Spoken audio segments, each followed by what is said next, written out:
अस्सलाम दोस्तों, Pakistan cricket board ने कोच पाकिस्तान क्रिकेट टीम के लिए इश्तिहार बकायदा दे दिया है और उसके अंदर मुख्तलिफ शराइत लिखी हैं। मगर जो सबसे इंटरेस्टिंग मुझे लगी वो ये है कि उस कोच को इंग्लिश ठीक ठाक आनी चाहिए।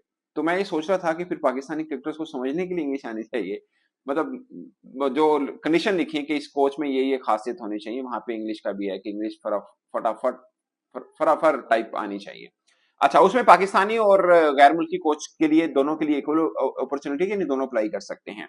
5 साल का एक्सपीरियंस जरूरी है और लेवल 2 जो कोचिंग कोर्स है वो भी किया हो। और दूसरा ये है कि किसी इंटरनेशनल, डोमेस्टिक या किसी भी फ्रेंचाइज लीग के साथ आप अटैच जरूर रहे हो। 5 साल का मैंने आपको बताया कि कोचिंग एक्सपीरियंस हो, और अगर इससे ज्यादा है तो उसको प्रेफरेंस मिलेगी।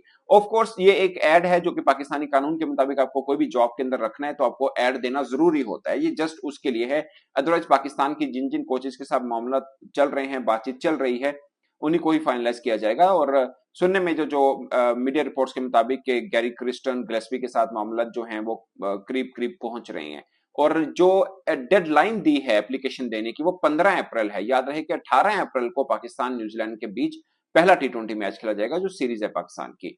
तो अब ये क्या होगा कि पाकिस्तान फिर जिसको भी फाइनल करेगा उससे पहले क्या टेम्परेरी तौर पर उनको बुला लेगा या क्या करेगा? क्योंकि अगर डेडलाइन एप्लीकेशन की 15 अप्रैल है तो मतलब 3 दिन पहले फिर टीम का इन्वेस्टमेंट भी करनी है। वो सब मामला कैसे करेंगे पाकिस्तान क्रिकेट बोर्ड, वो जाहिर है वो एक छोटा सा एक एम्बिगुइटी जरूर है इस बीच में।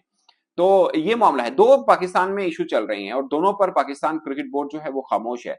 एक कोच के मामले पर, एक कप्तान के मामले के ऊपर। और कोच के मामले के ऊपर भी थोड़ी वजाहत मैं आपको बता दूं कि रेड बॉल का अलग है, व्हाइट बॉल का अलग है। और ये समझ में मुझे इसलिए भी कम आ रहा है क्योंकि पहला इस तरह का एक्सपीरियंस पाकिस्तान में तो नहीं हुआ कि आपकी टेस्ट टीम का कोच अलग हो और T20 या और वनडे का कोच अलग हो। तो साफ है अगर ऐसा है तो क्या कप्तान भी दोनों डिफरेंट होंगे? और दूसरा ये है कि बहुत से ऐसे खिलाड़ी हैं जैसे मोहम्मद रिजवान, बाबर आजम, शाहीन और बाकी आपके स्पिनर्स जो हैं, खैर वो टेस्ट में तो अलग हैं। बाकी अब्दुल्ला शफीक हैं, वो व्हाइट बॉल भी खेलते हैं, लाइक वनडे में भी होते हैं। सौ शकील हैं, वो भी वनडे में होते हैं। तो बहुत से ऐसे क्रिकेटर्स हैं जो दोनों टीमों में होते हैं।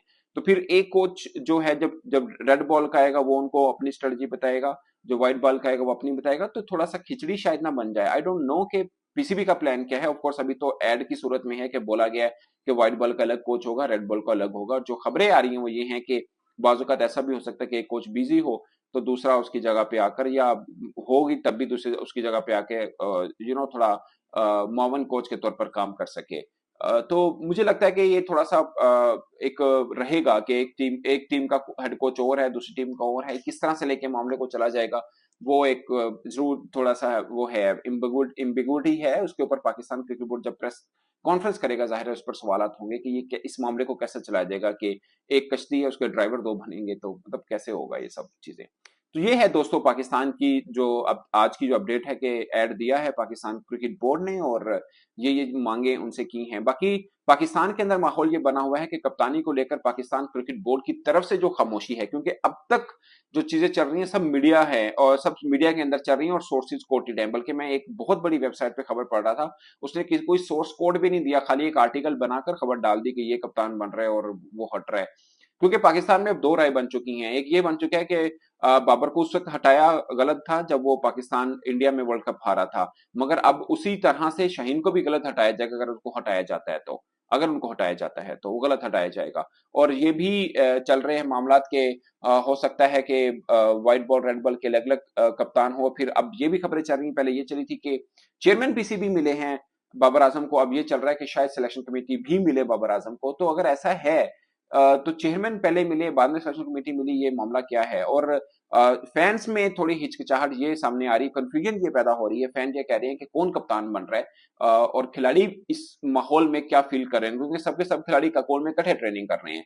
ऐसे में मतलब उनके बीच में क्या एनवायरनमेंट बन रहा है कि पाकिस्तान क्रिकेट बोर्ड खुल के सामने क्यों नहीं आ रहा और इसमें इतनी छुपाने वाली बात क्या है? क्योंकि कोच के मामले को लेकर तो देखा जा सकता है कि गैर मुल्की कोच ने आना है, वहां तक तो ठीक है कि उनसे मामला तय पाएंगे तभी आएंगे। मगर यहाँ पे अपना ही किसी क्रिकेटर को अपने कप्तान बनाए तो फिर इतना लंबा इंतजार किस बात पे? और खासकर उस मामले पे जब सब खिलाड़ी इकट्ठे भी हैं और उस मामले पे जब फैंस बहुत अच्छे से इन्वॉल्व हुए हैं इस मैटर के अंदर और पल पल की खबर जानना भी चाहते हैं। तो ऐसे में पाकिस्तान क्रिकेट बोर्ड की तरफ से खामोशी टूटने का इंतजार सबको है और पाकिस्तान क्रिकेट बोर्ड की तरफ से ही ऑफिशियल कोई मामला सामने आया, कोई एक लाइन भी सामने आती है तो चीजें बेहतर होंगी। और वरना अब तक जितनी चल रही है सब कुछ सब अफवाहें ही ली जाएंगी और रोजाना की बुनियाद के ऊपर, बल्कि रोजाना नहीं, मैं कहूंगा कि हर 2 घंटे के बाद कोई ना कोई नई खबर आती है और वो ठीक है या गलत उस पर पाकिस्तान क्रिकेट बोर्ड ना ही कोई ऑफिशियल मौकफ दे रहा है और ना ही कोई बात सामने कर रहा है। तो दोस्तों ये थी अपडेट अब तक।